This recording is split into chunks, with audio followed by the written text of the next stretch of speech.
at the debate. I'm a gun owner. Tim Walz is a gun. I did not know that.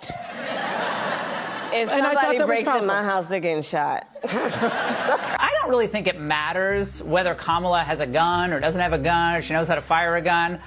But the question is, what does she really believe about the Second Amendment, given that legislation that she co-sponsored? Well, we know exactly what she believes because she's told you in the way that she co-sponsored that piece of legislation. But she not only did that, she also fought against the Heller decision where the court said you have an individual right to own a firearm. And she fought back and said, no, they don't have an individual right to own a firearm because this would somehow hurt our state and local laws with respect to gun laws. So Kamala Harris has a history, a noted history of being exceedingly anti-gun, not just for so-called assault weapons, but for handguns, period. Now, she spoke today about guns and the Second Amendment. Watch. It is a false choice to suggest you are either in favor of the Second Amendment or you want to take everyone's guns away. Colleen, what about that? It's a false choice. You can have gun safety and I guess more of the monitoring by the federal government of individual sales, or you sell a gun to your brother, and you can still be pro Second Amendment.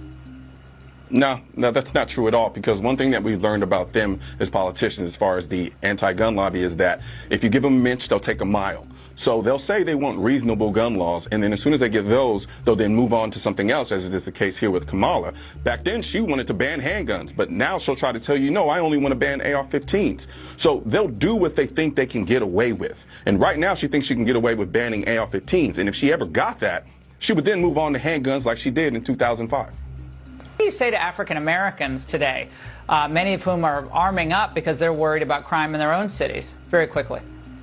Well, I'll say this much. I've been a 2A advocate for quite a long time now, and I've learned that there are a lot of people who lean left who are gun owners who think that it's okay to vote for Kamala because she said the recent things that she said about owning a gun. But I assure you, she's the absolute worst when it comes to the Second Amendment. She's actually worse than Biden. So anybody who's entertaining the idea of voting for her, don't. No one's trying to scaremonger and say we're taking your guns. We do need an assault weapons ban.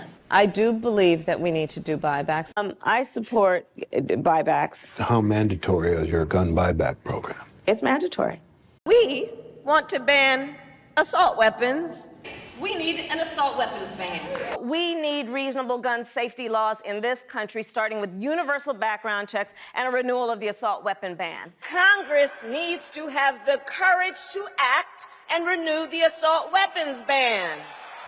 I'm also in favor of the assault weapons ban, of universal background checks, red flag laws. So it's clear that we must renew the assault weapons ban. Demanding, as we all do, red flag laws, universal background checks, and a renewal of the assault weapons ban. Let's have an assault weapons ban. We need an assault weapons ban. We still need an assault weapons ban. We're saying we need reasonable gun safety laws, including universal background checks, and to your point, Chris, a renewal of the assault weapons ban. It's just the right thing to do. Just because you legally possess a gun in the sanctity of your locked home doesn't mean that we're not going to walk into that home and check to see if you're being responsible and safe in the way you conduct your affairs. I don't think we lack for great ideas. As I've said many times, we've been having great ideas for decades. The problem is that Congress has not had the courage to act. And that is why, from the beginning, I have said my agenda includes attempting to get Congress to act, but if they don't within the first 100 days of my administration, I'm going to take executive action. Because what we need is action.